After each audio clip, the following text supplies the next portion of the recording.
speech yun na yan kasi nakakahiya yan. Sa history natin, mancha po yan. With all due respect, itong articles of impeachment, magiging mancha po yan sa history ng Pilipinas. And I will not be surprised kung mag-grant ang petition ni Vice President Sara Duterte voiding the articles of impeachment filed by the House of Representatives. Ita talaga si Chis Escudero and not the Senate President who is going to be the presiding judge. Anong difference nito? What's the difference? Just the idea of it, nakakatawa na ka, Eric eh. That's unconstitutional. Hindi mo pwedeng baguhin kung ano nakalasaad sa konstitusyon that the presiding officer is the Senate President. So kung itong si Sherwin Gatchalian na atat maging Senate President, inagawan pa niya ng poder si then Senate President Alan Peter Cayetano, kung magaling talaga siya, mag-preside siya, wala siyang magagawa. At makikita natin how incompetent he is. I don't say that because he is not a lawyer, he cannot be competent. But I don't think so he can handle the proceedings, which is highly technical and very legal and political. Political siguro pwede pa ng konti kasi he's a senator. But the legal side, how can he rule on the objections? How can he rule on the motions of both sides? The prosecution and the defense. Mahirap po yan at magiging katawa-tawa siya kung mali yung kanyang verdict. Remember, the presiding officer should be of the caliber, for instance, of the late Juan Ponce Enrile, the late Senator Miriam Defensor Santiago, Claro M. Recto, and the others who are in the annals of history na magagaling, di ba?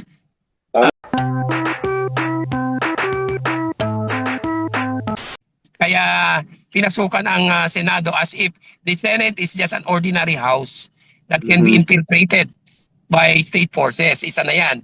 Second, yung although dinideny ito ng NBI under Matibag, there was a second attempt to assault the Senate at nagkaroon nga ng putukan doon, warning shots by then Sergeant at Arms Aplaska. Tapos may investigasyon na yan ngayon. And then, meron pang mga nilabas din si Attorney Matibag, itong alleged unverified security threat against the Senate, which the AFP and the PNP denied. Kasi ang sabi ng military establishment and the PNP, wala naman silang na-receive na report na gano'n na mayroong security threat sa Senado. You see, itong tatlong mga malalaking pangyayari, these are all evidence of a serious attack against the independence of the Senate. So, paano pa natin masasabi ngayon na pagka nagkaroon ng impeachment hearing, fair pa ang Senado? Diba? And then they can dispense justice fairly, equally, and without applying an uneven hand and an uneven eye. Yan ang danger ka, Eric. People who are innocent may be found guilty and the guilty may be pronounced innocent in the process. Kung ang Senado or the Senate Blue Ribbon Committee, for example, and the Senate sitting as an impeachment court can no longer impartially dispense justice in accordance with their mandate under the Constitution. Ayun. Klaro. Tatlong bagay ang pinuntuhan ni Atty. Maniluna. Una, ang independence ng Senado talaga namang niyurakan ng todo-todo in these last weeks at lantaran po na nangingialam si Marcos at gumagawa ng mga hindi magagandang hakbang. Binanggit na ni Atty. Maniluna. Number two, yung integrity ng mga action ng Senado, lalo na sa Senate Blue Ribbon Committee, wala ka nang i-expect na makatotohanan o tutumbok doon sa independent and supposedly objectively transparent and tama na kondukta ng Senate Blue Ribbon Committee investigation. In fact, kahapon, halos hindi na natuloy yun ang Cayetano Marcolita-led Senate Blue Ribbon Committee, Atty. Maniluna. And then you pointed out ito ngayon, ang impeachment process na gagawin laban kay Vice President Sara Duterte. Pwedeng ito ay makikita natin muli ang mga gimmick at diskarte na ginawa kung paano inabuso ang kapangyarihan laban sa Vice President doon sa Senate or sa House Committee on Justice. Do you expect the same things to happen sa Senate Impeachment Court, itong gimmick na baloktutin ang mga proseso ng trial at papayagan lamang ito ng mga senador na kaalyado na ngayon at kontrolado ni Marcos Jr.? Do you expect that kind of scenario na makikita natin ang kaparehong kangaroo court type ng public humiliation of the Vice President in a supposedly committee hearing process, similarly in an impeachment court trial right now that we expect, Attorney Maniluna? Well, in the first place, hindi nga dapat na-file yung articles of impeachment eh. Kasi doon pa lang sa lower house, sa Committee on Justice, niyurakan na nila yung proseso doon eh. Binastos ang proseso, hindi nirespeto mismo ang Constitution at ang rules ng House of Representatives. At saka yung Committee on Justice, ang ginawa nila, parang sila na naghanap ng ebidensya para palakasin yung napakahinang impeachment complaints na survive. Dalawa yon. So sila na po ang nagbigay ng mga ebidensya doon na questionable. For example, present nila isang akusado for kidnapping, itong si Padriaga. Can you imagine that? Tapos pinaniwalaan nila. Second, pina-appear nila at pinatestify si dating Senador Antonio Trillanes. Na alam naman natin merong score to settle at parang galit na galit sa mga Duterte. So how could he be objective? Secondly, wala naman siyang nilabas na ebidensya. Puro lang kuro-kuro chismis against a certain businessman at saka mga Dutertes. So void from the start, from the inception, yung articles of impeachment kasi nga yung proseso hindi sinunod. Tapos umabot sa Senate. Now, ang Senado is compromise. So paano yan? Ang lalabas dyan is void din ang magiging resulta, whatever it is. Kung ako ang Senado, to settle it in a way na katanggap-tanggap sa mamayan, i-dismiss na lang yan. Kasi nakakahiya yung articles of impeachment na yan eh. Puno yan ng defecto at mga questionabling action. In fact, there is a pending petition in the Supreme Court filed by Vice President Sara Duterte questioning the proceedings in the lower house particularly sa Committee on Justice at saka yung action ng Committee on Justice. So yung articles of impeachment is void to me ab initio. Tapos ngayon diringgin ng Senado whose integrity is now under question. So magiging katawa-katawa ito. This is worse than a kangaroo proceeding kung mangyayari. And besides, yung sinasabi nilang threshold, itong si Representative Chua, na pwede daw ibaba sa 16. Can you imagine this kind of opinion coming from a congressman lawyer? My distinguished compañero Chua could have misread the very laws that we studied kung sakali man, or he is just advancing a wrong opinion para paboran sila. So ito, nakakatawa ito ka Eric, and the people will never accept a verdict that is full of loopholes, lack of impartiality, an uneven eye and an uneven hand being applied, at saka selective persecution. There is also selective persecution here and double standards. Remember, merong unang impeachment complaint against the president na dinismiss nila unceremoniously. Tapos dito kay Inday Sara Duterte, our Honorable Vice President, bigla na lang nag-prosper. Kahit mahinang-mahina, yung articles of impeachment, sila pa naglagay ng mga ebidensya. Come on. Hindi po tanga ang mga Pilipino.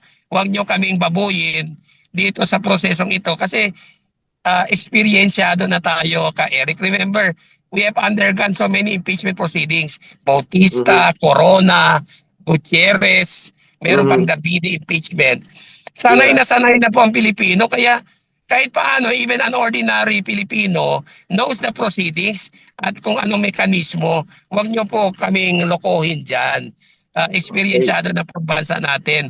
Alam namin ang tama at mali. In my case, ka Eric, without really raising my chair, I've been an impeachment counsel doon sa Bautista. I was the counsel for Congressman Jing Paras former congressman, and Attorney Ferdinand Topacio. And we were able to impeach then Chairman of the COMELEC, Andres Bautista.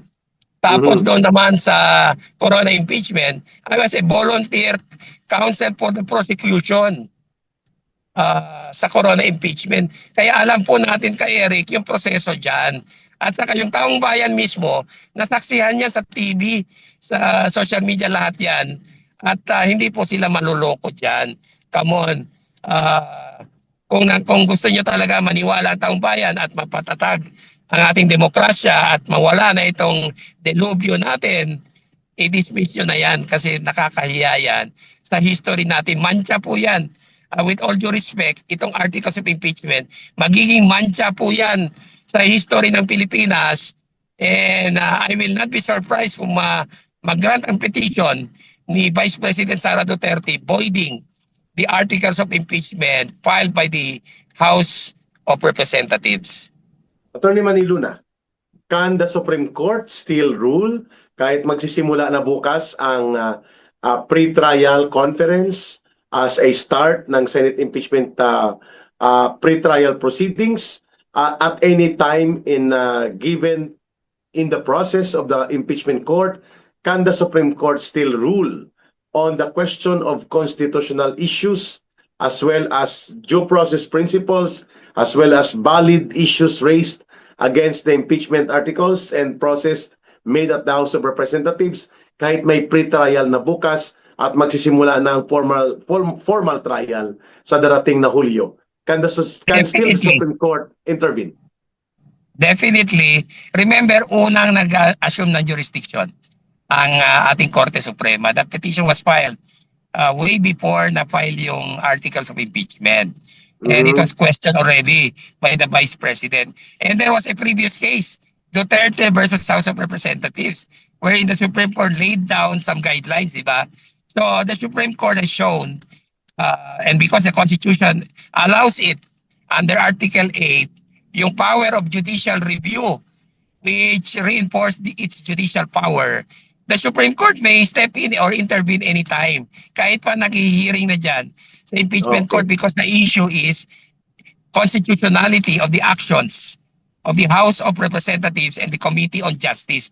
Pag void ab initio ka, Eric, kahit anong stage, pwedeng pumasok ang Supreme Court and void the process. Walang nagagawang Senado. Because the Supreme Court is the highest court, the final arbiter of all legal and constitutional questions, kahit pa impeachment ang subject matter. Klaro. Attorney Maniluna, how does it appear sa iyong perception at mga perspective bilang abogado na itatalaga si Chis Escudero and not the Senate President who is going to be the presiding judge? Anong difference nito? What's the difference? Just the idea of it, nakakatawa na ka, Eric eh. That's unconstitutional. Hindi mo pwedeng baguhin kung ano nakalasaad sa konstitusyon. That the presiding officer is the Senate President. So kung itong si Sherwin Gatchalian na atat maging Senate President, inagawan pa niya ng poder si then Senate President Alan Peter Cayetano, kung magaling talaga siya, mag-preside siya, wala siyang magagawa. At makikita natin how incompetent he is. I don't say that because he is not a lawyer, he cannot be competent. But I don't think so he can handle the proceedings, which is highly technical and very legal and political. Political siguro pwede pa ng konti kasi he's a senator. But the legal side, how can he rule on the objections? How can he rule on the motions of both sides? The prosecution and the defense. Mahirap po yan at magiging katawa-tawa siya kung mali yung kanyang verdict. Remember, the presiding officer should be of the caliber, for instance, of the late Juan Ponce Enrile, the late Senator Miriam Defensor Santiago, Claro M. Recto, and the others who are in the annals of history na magagaling, di ba? Setting aside the other issues against them. So, how can Sherwin Gatchalian preside under these circumstances? Now, kung hahalili sa kanya si dating Senate President Chis Escudero, yon void na kagad ang proseso noon ang proceeding. Bakit? Kasi Bakit, bawal po attorney? yan, unconstitutional. Because the Constitution has said that it's the presiding officer. The presiding officer shall be the Senate President. Siya po ang magpipreside ng impeachment. Hindi pwedeng i-delegate yan ka Eric. Bawal po yan. Attorney Maniluna, this is the first time that this is publicly declared by a lawyer like you. Na bawal pala itong proposal nila na ilalagay si Chis Escudero or either si Kiko Pangilinan because lawyer sila sapagkat ang nakalagay sabi mo sa saligang batas, the Senate President shall be automatically the presiding judge in the impeachment court. That's non-negotiable because that is a constitutional mandate, tama ba? Yes. Kung ang presidente is under trial, the Chief Justice shall be the presiding officer. Nasa Constitution din yan. But lower officers, the presiding officer shall be the Senate President. Paano pag Klaro hindi po yan. sundin? Paano pag ipilit nila dahil 13 sila? Nag-walk Sasabihin out nila. na si Vice President Sara Duterte, the defense team. Kasi So, void ang proseso. so pwede silang mag-motion for the dismissal outright of the impeachment Yes. status. And if they are not followed, then they can walk out. Just like what happened sa time ni Erap Estrada. Na-walk out ang prosecution team. Diba? Paano pag, attorney, granting na ganyan ang mangyayari, with that is a very big political drama, yung projection na yan, pero ituloy nila ang trial, si Chis Escudero ang upo, and then wala si Sara Duterte, wala ang defense panel, walang mga side of the Vice President or the impeached official, ano ang mangyayari pag in absentia ituloy nila? Walang ganon There cannot be a trial in absentia. Bawal po yan. Nakasaad din doon that the respondent, either a president, vice president, member of the Supreme Court, the ombudsman, they should participate They need not appear, but their defense teams must be there. Kung walang defense team, dahil kina-question nga nila, ina-assail yung presiding officer, anong klaseng trial yon? Hindi trial yon. It's pure kangaroo proceeding.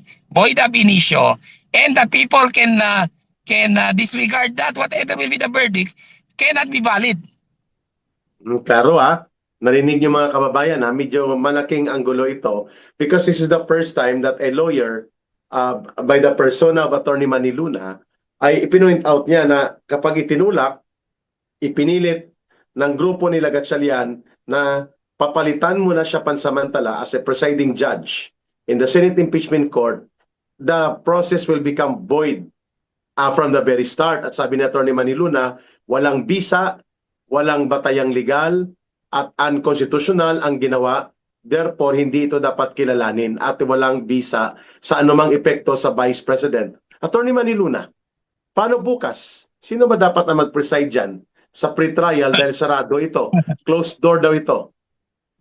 Yan din, bawal din yan. Sabihin mong closed door, you will shut out the media, for example, in the public. Questionable na yan. In fact, kami, sa experience namin, walang ganon I've attended to impeachment trials. Walang ganon na closed door. Hindi closed door. The media was given access to us at saka sa proceedings. So, questionable ito pagka sinabi mong closed door, the public will be shut out, may mangyayaring hindi maganda. At pag iba ang nag-preside dyan, void na kagad ang pre-trial. Attorney, silent daw ang kwan. Can you read this, Attorney? Silent daw ang sabi ni Lacson na hindi pwede na pwede daw mag-waive ang Senate President to a lawyer, judge, senator. Yeah, that's a problem with some senators, mga kibitzers. They are not lawyers, they don't have the experience, tapos naglalabas ng mga opinion. Nasablay ka, Eric. With all due respect to Senator Lacson, you are not in a position to issue such a statement. Kasi nagiging lang yan, katawa-tawa, at ebidensya yan na hindi nyo kayang sundin ang proper proceedings and procedures. In fact, pwedeng magamit yan ni Senator, ni Vice President Sara Duterte in another petition. Mhm. questioning the action now of the Senate sitting as an impeachment court. Kung hindi nyo kayang sundin mismo ang Constitution at ang inyong rules on impeachment, anong kakasing proceedings yan? That's even worse than what the House Committee on Justice did sa lower level. Mhm. Can that be questioned already tomorrow? If, for example, Yes. si Escudero doon ang upo, hindi si Gatchalian, pre-trial conference ito, can the defense team of the Vice President question the entire process tomorrow? Nawala na naman ang data ni Attorney Maniluna. Mukhang ang data yata na available ni Attorney Maniluna, yung 99 promo na 1 week pero 3 days lang, wala na. Ang medyo awkward lang doon, dahil naka-robe sila as judge sa araw-araw tapos naka-PDL uniform sila sa gabi. Okay. Ito naman po yung mga pasaring ni Senator Ping Lacson kay Senator Jinggoy Estrada. Di hamak naman na mas matapang po. Si Senator Jinggoy Estrada kay Ping Lacson, tumakas yan eh. Tumakas po yan si Ping Lacson sa panahon na kinakasuhan siya ng murder. Ng panahon po ng Dacer Corbito double murder case during the time of former President Gloria Macapagal Arroyo. Mga almost 2 years na nagtago yan si Ping Lacson. Duwag din yan eh. Hindi niya rin hinarap ang kanyang pananagutan noon at nabaliwala lang yon dahil pumasok ang panibagong political leadership na favorable sa kanya, yung Noynoy Aquino government noon. I think I lost again Attorney Maniluna dito sa ating bigwas ng Agila communication line.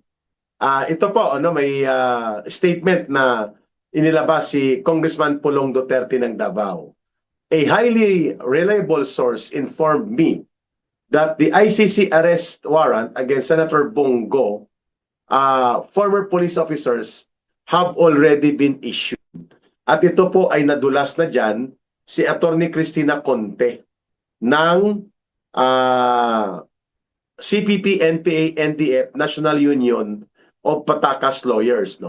Binanggit niya, ito dito sa statement ni Congressman Pulong, babasahin ko lang, habang we're trying to reconnect sa communication line with Attorney Maniluna. Binanggit ni Cristina Conte, at ito din ang slip of the tongue na sinadya ni Trillanes, na ang may mga warrant of arrest sa ICC, aside from Bato de la Rosa, ay si Bongo, and then si General Albayalde, dating Chief PNP sa panahon ni Pangulong Duterte, General Vicente Danao, and then si Director Giran ng NBI. Ayan, I think may dalawa pang generals na ito, sabi ni Congressman Pulong Duterte, wala na ba talagang katapusan ang administrasyong ito sa paggamit ng ICC bilang political weapon laban sa kanyang mga kalaban? Wala na ba talaga tayong awa o hiya na pinagagawa ninyo ito? Huwag ganon. Gobyerno sa pagsupil sa tahimik sa mga kalaban sa politika para mapatahimik lang, at ang malaking issue ng pagnanakaw sa kaban ng bayan ay mapagtakpan. Okay? Halos tanan ahensya sa gobyerno ginagamit ng administrasyon sa paggukod sa ilang kalaban, paggupo, paggipit, at sa tanang opisyal nga karon nagapakabuta o nagapakabungol arong mapalipay ang administrasyon. Ibig sabihin nagpapakatuta at umaayon sa administrasyon. Kung mahimo nilang itugyan ang kaalyado karon, unsa pa kaha ang ilang buhaton kaninyo kung dili na mo mapuslan. So, Congressman Pulong, nasa 18.49 trillion na ang utang ng Pilipinas. And every year nagbabayad tayo ng humigit kumulang 2 trillion pesos na ninanakaw lang ang mga utang na ito ng sindikato nila Marcos at Romualdez. Hanggang kailan tayo magpakabulag at bingi sa nangyayari sa ating bayan? Ang kasaysayan nagtudlo nga walay permanenteng kaalyado sa politika. Interest lamang ang permanente. O sa katawhan ayaw ninyo tuguti nga mahimong himan sa politika ang hustisya, parang pinaglalaruan lang sa politika ang ating katarungan. Ang balaod o mga batas kinahanglan patas, dili armas batok sa mga oposisyon. Los ninyo mga talawan o kurap, karma na lang amo. Yun. Ako nga kanina galing din ako mga kababayan sa hearing ng aking kaso, isa sa mga kaso ko, inciting to sedition sa Quezon City Regional Trial Court, at ang complainants dito ay ang PNP-CIDG at PNP Anti-Cybercrime Unit. At yun nga, mabuti na lang at masipag at patuloy ang pagtulong ni Attorney Mark Tolentino, ang aking pro bono lawyer, sa nangyaring ito.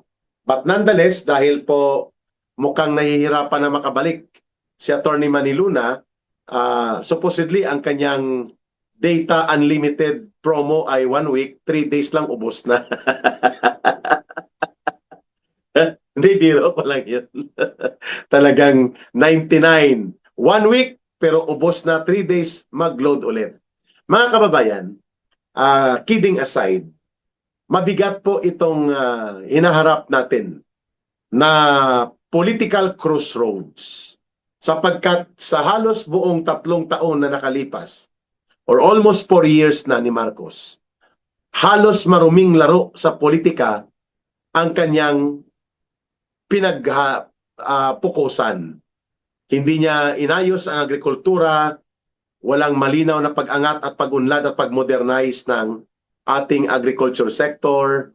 Ang manufacturing sector natin halos wala na, bagsak ang industriya at lugmok po ang pag-create ng maraming trabaho, bagsak din pong income ng ating mamamayan, at patuloy tayong nabubuhay dahil tayo ay mayroon pong overseas Filipino workers na mahigit kumulang mga 10 million kasama ang mga expatriates. Diyan po nanggagaling sa utang at mga remittances, no, mga kababayan. At ngayon, dahil diyan, nakikita natin kung paano hindi napapamunuan ng tama ni Marcos ang ating gobyerno. Mantakin mo, punta siya ng Russia, ang itinalaga niyang caretaker, si Ralph Recto. Dahil wala siyang tiwala at hindi niya ka-partner sa pag-usad ng gobyerno ang kanyang vice president. And for that, si Recto, notorious ito, tinuturo ito ni Congressman Leandro Libeste na sangkot sa sindikato ng sugal sa Batangas, sa mga maliban sa PhilHealth na iskandalo at iba pa. But I think Attorney Maniluna is back ba? Kung wala, edi ipagpapatuloy na lang po ni Ka Eric, no? I-summarize natin po ang punto natin sa gabing ito o sa araw na ito. Una, ang isang Senado na nadidiktahan at kinokontrol, nahahawakan sa liig at dinodominate ng presidente ay Senado po na napakadelikado sapagkat ang interest ng kanyang boss na presidente ang kanyang paninindigan at hindi ang kabutihan ng kanyang mamamayan. That is exactly what we saw right now sa nangyari po na special session na ito, pero all the way konfirmado na ginamit lang na palusot ni Marcos ang naturang special session sapagkat ang kanyang layunin ay na-achieve na niya. Kuhanin ang liderato sa Senado, didiktahan ito at ikokontrol by removing Senator Alan Peter Cayetano and the rest of his group, reducing them to mere political minority in the Senate upang itulak ni Marcos ang kanyang 3 main agenda na binanggit ni Attorney Maniluna, ang ating resource person kanina at kapartner sa Bigwas ng Agila, upang lubusang maibaon o makumpasan ang isang House Siaw at Chop Suey at Pansit Canton na Senate Blue Ribbon Committee kung itutuloy man nila, o better, ibabaon na lang para hindi na makakalkal at maibubunyag pa ang malakihang pagkakasangkot nila Marcos at Romualdez at ang tauhan nila sa malawakang korupsyon at pandarambong. Number 2, ang Senado na kanyang nadidiktahan ay Senado na kanyang tagapagtanggol rather than check and balance ang ginagawa. So that the democratic institutions as well as the entire democracy will be founded on the check and balance of power and authority. Mawawala yan dahil kontrolado na ni Marcos at nadidiktahan niya ngayon ang mayoriya sa Senado. And third, gagamitin nila ang mayoriya sa Senado na hawak ni Marcos, yung 13 Judas. Yun pong tawag sa kanila ngayon. The 13 Judases. 13 Judas ni Marcos upang bastusin, baloktutin at abusuhin ang impeachment process sa impeachment court laban kay Vice President. GIL, sabi ni Congressman Kiko Barsaga kay Joel Villanueva, Judas is Lord. Akala ko MIL na siya ngayon, Congressman Kiko. Marcos is Lord Movement. Nakakatawa talaga ito si Congressman Kiko Barsaga, mga kababayan. Tinatawag niya na GIL si Congressman o si Senator Joel Villanueva. O bakit naman may expelled? Tanggalin na lang itong expelled. Dapat ang nakalagay dyan, former congressman, or I will still address him, Congressman Kiko Barsaga. Anyway, hindi naman po ang kanyang mga constituents, hindi naman po ang kanyang mga kababayan sa Cavite ang nagbawi ng mandato niya. And Kiko Barsaga is more honorable than any of the majority of the Congress members ng Kongreso na puro buaya at sindikato sa ilalim po ng payong ni Marcos at nila Romualdez. Kiko Barsaga has more honor and dignity than any of them. Except doon sa matitino na mga natitira pa, mga kababayan. And so because dahil tayo po ay hindi na yata makakapag-reconnect kay Atty. Manny Luna, siguro bantayan natin din bukas ano ang mangyayari sa pre-trial na ito sapagkat magandang binanggit po ni Atty. Manny Luna, mga kababayan, na kapag ipinilit nila Gatchalian na i-relinquish niya ang kanyang mandato at obligasyon sa bilang Senate President to preside as a presiding judge in the Senate Impeachment Court, ay pwede itong madeklara na null and void at illegal at unconstitutional ang proseso sapagkat hindi ang Senate President ang nag-preside sa Senate Impeachment Court, which is stipulated according to Manny Luna sa mandato sa saligang batas natin. Wow! Mukhang malaking political drama ito. At bakit naman kayo sarado sa media bukas? Ano ang itinatago ninyo? Itong si Joel Chihuahua ng Manila ay bigla na nagsabi na dapat hindi covered ng media. Sino kayo para mag-decide? Ang desisyon tungkol dyan ay sa Senate Impeachment Court. Kayo ay hindi makapag-decide. Kulukoy din ito si Joel Chihuahua, no? He has no authority or power to decide. Sara Duterte impeachment, the first closed-door hearing on June 18. O yun, bakit nyo ito itinatago? Ano po ang pagkakaiba ng Senate Committee hearing or Senate plenary session sa isang Senate Impeachment Court na mayroon pong national interest ang taong bayan? O bakit? Anong lulutuin nyo dyan? Nagtatanong po ang mga mamamayan. May niluluto kayo bukas? At yun nga ang sabi ni Atty. Manny Luna. The defense team of the Vice President may question and raise this to the Supreme Court once the process starts, like pre-trial conference tomorrow, at ang magkukumpas nito ay hindi ang Senate President as the sitting presiding judge in an impeachment court setup. Well, everything becomes void and therefore illegal and unconstitutional as well.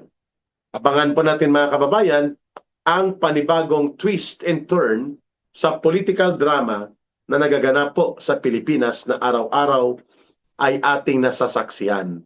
Kaya naman kami po sa Bigwas ng Agila, kasama si Dr. Lorraine Maribadoy at ang ating technical team, patuloy po kaming nagsisipag. Patuloy po kaming nagsusumikap na makapagbigay ng mga balita at talakayan upang nang sa ganon ang mga pananaw at kamalayan ng ating mga mamamayan ay umangat din po upang makapagbuo sila ng matatag at tamang desisyon ng may kabuluhan sa mga pagbabago na inaasam natin para sa ating gobyerno at sa buong bansa.